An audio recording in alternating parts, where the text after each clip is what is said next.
প্ৰায়ে এনেকুৱা কুৱেশ্যন দেখি থাকো য'ত এটা কুৱেশ্যনত দুটা অনুপাত দিয়া থাকে যেনেকৈ ইয়াতে আমাক দুটা অনুপাত দিয়া আছে লগতে কিবা বয়সৰ পাৰ্থক্য দিয়া আছে লগতে আমি দেখিছো এইকেইটা বয়সৰ লগত জড়িত প্ৰশ্ন আৰু এনেকুৱা কুৱেশ্যন সলভ কৰাৰ কাৰণে আমি ইউজ কৰো ক্ৰছ মাল্টিপ্লিকেশ্যন মেথড আৰু এই মেথডটোৰ নামটো যিসকলে মনত ৰাখে সিহঁতৰ কাৰণে এই মেথডটো সদায় কৰিবলৈ সহজেই হয় ইয়াতে আমাক কোৱা আছে দুজন ল'ৰাৰ বয়সৰ অনুপাত হৈছে 1:2 নেক্সট আমাক কি কৈছে 5 বছৰ আগত 5 years back 5 বছৰ আগত মানে কি হ'ব এই অনুপাতৰ পৰা যদি 5 বছৰ এটা বিয়োগ কৰা হয় তেতিয়া হলে সিহঁতৰ বয়সৰ অনুপাত আছিলে 1:3 ৰেশিওৰ সমান হ'ব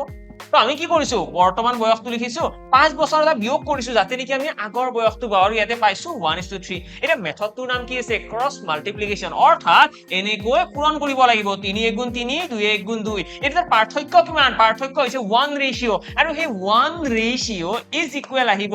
এবাৰ 3 টোক এইটোৰ লগত পূৰণ এবাৰ 1 টো এইটোৰ লগত পূৰণ এইবাৰো আমি ক্ৰছে কৰিছো ন আমি ক্ৰছ কৰি পেলাই পূৰণ কৰিছো আৰু দেখিবা 5 3 × 15 5 1 × 5 এই সংখ্যা দুটাৰ আকৌ পাৰ্থক্য হ'ব লাগে অৰ্থাৎ পাৰ্থক্য আহিব 10 1 ৰেশিও ইকুৱেল যদি 10 হয় আমাক উলিয়াব কি দিছে আমাক উলিয়াব দিছে what will be the ratio of their ages after 5 years 5 বছৰ পিছৰ বয়সৰ অনুপাত প্ৰথমতে বৰ্তমান বয়সটো উলাই লোৱা বৰ্তমান বয়স আহিব এজনৰ হৈ যাব 10 বছৰ এজনৰ হৈ যাব 20 বছৰ এইটো হৈছে বৰ্তমান বয়স 5 বছৰ পাছত কিমান হ'ব এজনৰ হ'ব 15 এজনৰ হ'ব 25 যদি ৰেশিও উলিয়াবলৈ যাও 5 3 × 15 5 5 × 25 আৰু 3:5 আমাৰ ইয়াতে যিটো আছে সেইটোৱে হৈ যাব কাৰেক্ট আনসাৰ